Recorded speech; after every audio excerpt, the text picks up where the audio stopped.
I counted. 17 cans left. This is my third year living in this abandoned supermarket warehouse. The world outside is terrifyingly quiet. Occasionally, just the sound of the wind and the calls of unknown animals. I wake up at 6 a.m. sharp every morning to check every entrance and exit of the warehouse. When the disaster struck 3 years ago, I happened to be on the night shift here. When the first infected appeared, that heavy metal roller door saved my life. Today is like any other.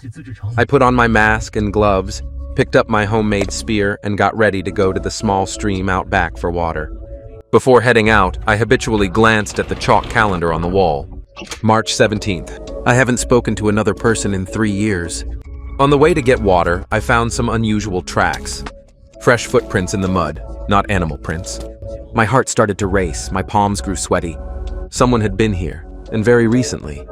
I was instantly on alert, hiding behind a fallen tree to scan the area. In the past 3 years, I've seen too many people kill each other for food and water.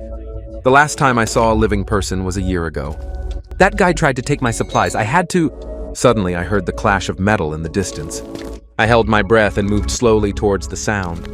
Behind an abandoned gas station, I saw a small, thin figure rummaging through a trash can.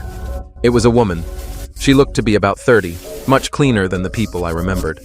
She seemed to sense something and whirled around, a rusty pair of scissors clutched in her hand. "Who's there?" Her voice was hoarse but firm. I hesitated for a moment, then slowly walked out, placing my spear on the ground. I mean no harm. It was the first time I'd spoken in 3 years. My voice sounded strange, even to me. She stared at me warily, guard still up. "Are you alone?" she asked. I nodded. "For 3 years. You? 6 months ago, I got separated from my group."